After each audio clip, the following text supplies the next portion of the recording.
Assalamualaikum warahmatullahi wabarakatuh. Perkenalkan, nama saya Firzahtul Husna Polem dengan NIM 200702011. Di sini saya akan menceritakan kisah Nabi Musa alaihissalam.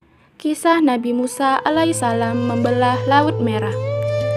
Kejahatan Fir'aun semakin menjadi-jadi. Para pengikut Nabi Musa banyak yang disiksa agar menjadi sesat dan mengikuti kembali perintah Fir'aun.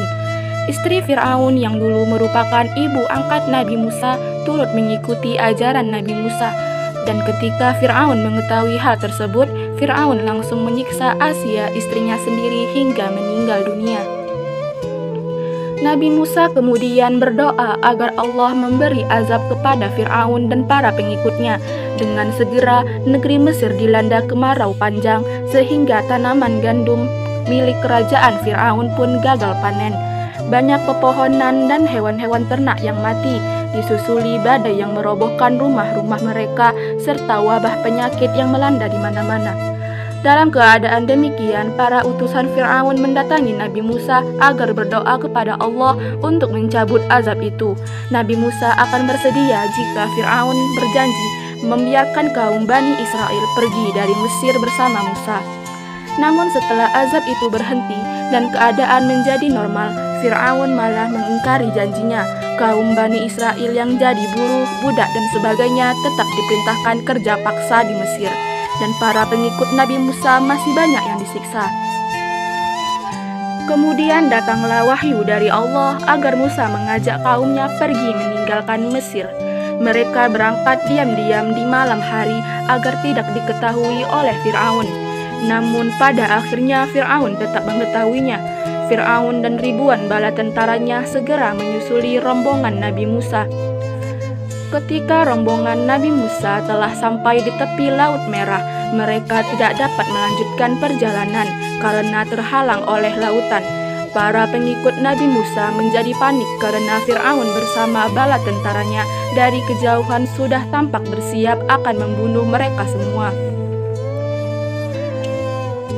"Jangan takut, Allah Subhanahu wa Ta'ala bersama kita," kata Nabi Musa sambil memukulkan tongkatnya ke laut. Ketika itu juga Laut Merah terbelah dan memberikan jalan kepada Nabi Musa serta kaumnya. Para pengikut Nabi Musa berjalan di tengah-tengah laut yang terbelah itu. Setelah mereka sampai di daratan seberang, Fir'aun tiba dan menyusuli mereka melalui jalan yang terbelah itu. Namun ketika Fir'aun dan para pengikutnya sampai di tengah-tengah, mendadak laut yang terbelah itu menutup kembali. Tenggelamlah Fir'aun dan bala tentaranya yang jumlahnya ribuan, semua binasa tanpa tersisa. Sesudah selamat dari kejadian itu, Musa dan para pengikutnya meneruskan perjalanan.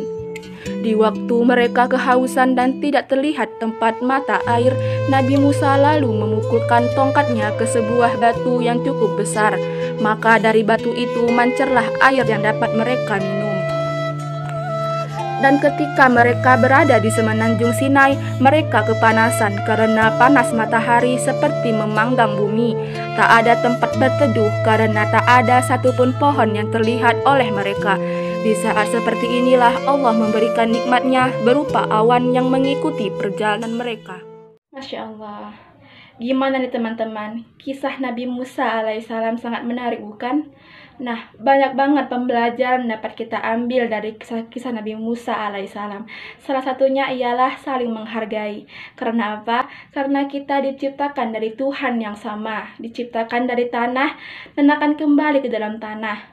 Nah, kisah tersebut saya ambil dari kisah anak muslim. Baiklah, segini saja cerita saya pada saat ini.